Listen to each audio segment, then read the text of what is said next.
Baydan eyle, келіндеріңіз, бірлеріңізге жеңге бір шабала құрайғай, осы қуаныштың иесі осы кісі ғой. Шыныма ниетімен қуанып берген жеше, нерге тұрыңызшы, билеп тұрыңызшы қазір сізге сәлем жасаймыз. Ал келіндер сәлемді үзбейік. Шабыт берек ағайын. Билеп барып жеше, билеп, бағыны шүрет айналып барып саламыз. Окей.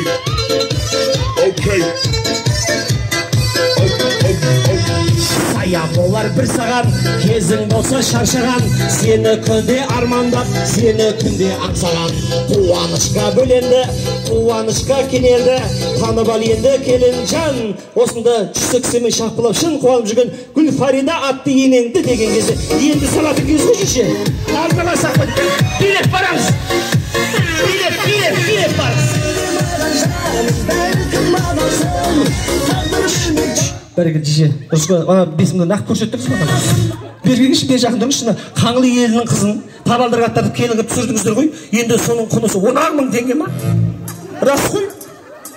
Сәлем жасап жүреді дейді, ой менің енем уақытта ақшаны аямаған деп. Бәрекелді жеше, растай. Негізінен әйел азаматтың авторитетін осындай бет ашарда біліп атамыз. Шындық керек. Шын авторитеті бар адамдардың абысындары дүркіретіп шапалақ ұрып қошемет жасап ортаға билеп өтуші еді. Абысындарыңыз онша емес қой жүрді. Мына үйге келін түсіп жатыр, даладай дастархан жайып, баладай көңіл тайытып, бір қойын сойып етіне тойдырып, нерде тойлатып жатыр, шапалақ ұрайық, қошемет жасайық дейтіндер бар ма? Мұсылмандар бар ма өзі? Арта тұрған жігіттер кішкене, қолдарың болсын, шапалақ ұрып, бер тұрыңдаршы. Той төріне билеп шығайық кәнекей. Осы шаңырақтың бикештері, әпке жезділер. Ай, тамаша.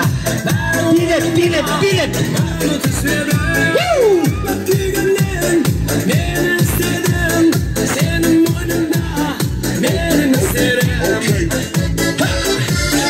Ай, бәрекелді. Көркінде тек қана той болсын деп, қуаныш болсын деп келген. Қызжарға бір шапалақ ұрып отырайық ағай. Есімде қалмайды, шудың бойында сені іздедім. Бәрекелді. Мына қайын жұртта той болып жатса, әйеліміз айтады ғой, қайныңның тойы бүгін соған 50 мың апарайық десе, өліп кетсін, 50 мыңды апармаймыз ғой. Не аласың 50 мың? 20 мыңда жетеді деп бергіміз келмей тұрады ғой. Бүгінгі күні қыздар, осы әлеуеттің қыздары, мына күйеу балаларына, осының шаңырақ күйеу балаларының қалтасына бір 40-50 мың сақ қойсаңдар салатын еді ғой елге. Рас қой? Мен осы қайын жұртымызға кішкене көмек болсын деген ниет болса, күйеу балаларды тағы бір атап ортаға шығарсақ деген ниет бар. Кәнекей Жұман Әлімбек болса, келіп отырған осындағы Нұрсұлтан Тоқтар атты жезделер болса, келіңіздер. Тағы бір жағынып, қайын жұртқа деген үлестеріңіз болсын. Ой, жөнлері бойда қылғыны басы, ауыз жемалап барады, бірді келіп барады, оның бәздеп баратқан жоқ жар мені. Рас қой. Бүгіннен бастап, жан жарың сенікі, ешкімге бермейсің. Білегінен ұстап ал. Бір қолымда оқтай болсын керек болып. Білегінен ұстап алсай, білегінен, келін. Жан жарыңның білегінен ұстап ал. Қазақ шоққан ба, шоққан ба? Білегінен. Держитесь.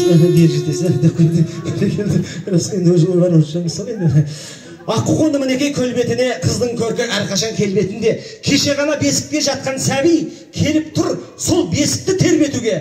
Баламыздың басында бақ бар екен, осындай жар таңдаған жер бетіне деп қосқа шыққа қосқанмен қошемет жасап, айқын жасап қойған достары.